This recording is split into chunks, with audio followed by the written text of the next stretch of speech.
So this time around, I would like to talk to you about Asian Americans, Asian American culture, history, and Asian American literature.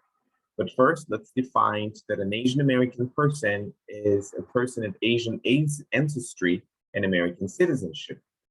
Most commonly, we refer to people from East Asia, that is China, Japan, Korea, and also Vietnam. Um, and in this course, particularly, we're focusing on immigrants and descendants from immigrants from China in the United States.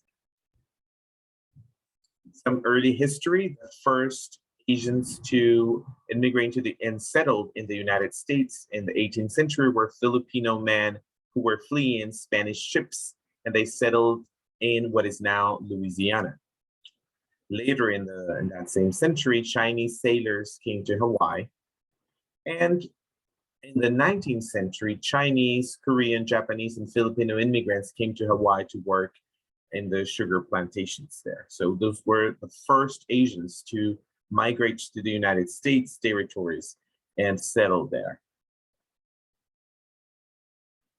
By the mid-19th century, there was a big wave of Chinese immigration due to several reasons. One was poor economic conditions in their homeland, that is in China. Also the gold rush, where gold was found in very large quantities in Western United States. And this attracted immigrants from all around the world, but particularly from China, who did cheap labor in farms in California, particularly. Also, the Transcontinental Railroad was being built at this time. This is the railroad that crossed the United States from east to west. The Chinese came to work at this time. And after 1860, also other Asian groups came and worked on sugar plantations in Hawaii.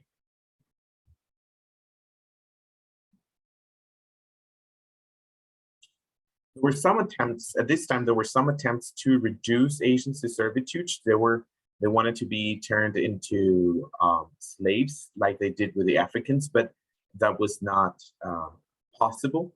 In the late 19th century, there was strong sentiments against the Chinese immigrants that resulted in the Chinese Exclusion Act. These were laws that limited the immigration of people from China and reduced it to a quota, a yearly quota.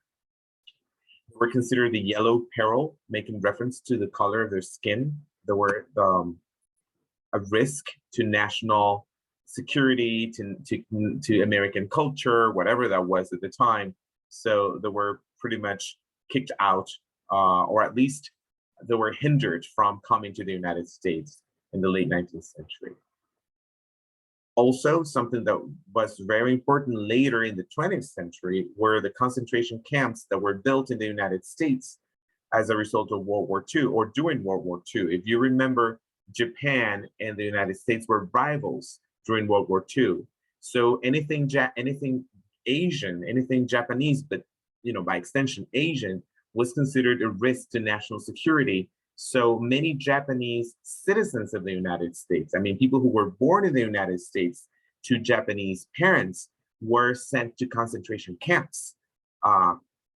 This is probably something new to you, because when we talk about concentration camps, we think of the Jews back in Europe, in countries like Germany and Poland. But in the United States, there were concentration camps for Japanese citizens and Japanese immigrants and descendants of Japanese immigrants, because they were the enemy during that time. Some cultural issues. This is a very common one. Most non-Asian Americans do not differentiate between Asian Americans, and they call them all Chinese. I think we do the same thing. We got to be careful about that, because that's racist. It's difficult for us to differentiate between Japanese, Korean, Chinese. But I think we make that mistake quite often, and we call everybody Chinese. Well, that's a cultural issue that needs to be addressed. Another one is that there are the perpetual foreigners, because they're constantly being asked, where are you from? Even though they were born in the United States, raised there, they're American citizens, and still they're asked, but where are you originally from? They're just American, right? They just don't look like the white European immigrant. They look like an Asian immigrant, but they're still American. Some positive perceptions of Asian Americans is that they have strong family values, that they are honest business people, and that they give a high value to education. Now, moving on to the history of Asian American literature, the first literature that is recorded is actually it's composed of autobiographies written by Japanese men and women who were secluded in concentration camps. This is in the 1940s. In 1955, we get the first Asian American novel by C.Y. Lee called The Flower Drum Song. At this time, there's a call for Asian Americans to start writing about themselves because the representations of Asians in American culture and Western culture is very stereotypical, right? And it's also provided by white men and women that who do not really know these cultures. So more and more Asian American writers like Amy Tan, Maxine Hong Kingston, who we're also reading, Lee Yong Lee and David Henry Wong, make an effort to portray themselves and their own culture in a more realistic way, away from stereotypes. Some of these stereotypes of Asian men, for example, is that they are effeminate, particularly because of their physical appearance, right? They tend to be shorter than the white European male.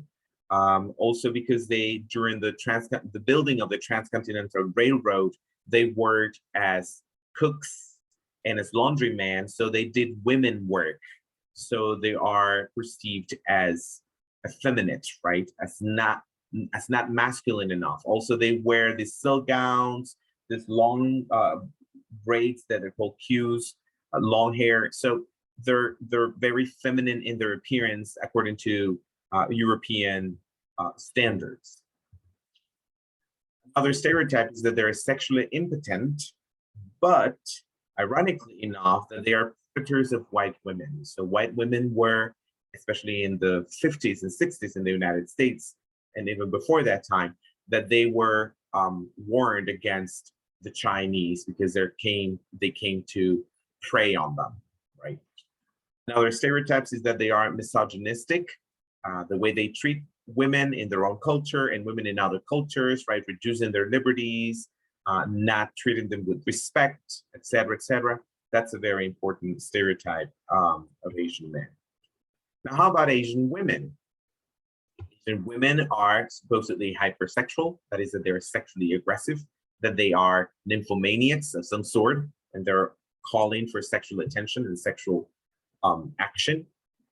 They are submissive sex subjects, and I think the geishas, the culture of the geishas, the misconception of geishas, dragon ladies, prostitutes, victims of sex trade, this phenomenon contribute to this stereotype of Asian women as sexually aggressive and also as submissive sex subjects. Also, the war brides, who were the women who married American soldiers who went to fight in Vietnam in the 60s. Many of these soldiers, white American soldiers, came back after the war with a Vietnamese girl by their shoulder, right? So they married Vietnamese women that were called war brides. Also, the mail order brides and ethnic porn that became very popular in the late 20th century. And as I mentioned before, this idea of beautiful, submissive, impeccable skin, China doll women, right? Are perceived as helpless and in need of assistance or rescue by the white man. That's an important stereotype to keep in mind. I think we're going to go back to this in our course. Okay, so that'll be it for now. Thank you very much. And I hope you guys prepare your questions and comments for our next session. Bye-bye.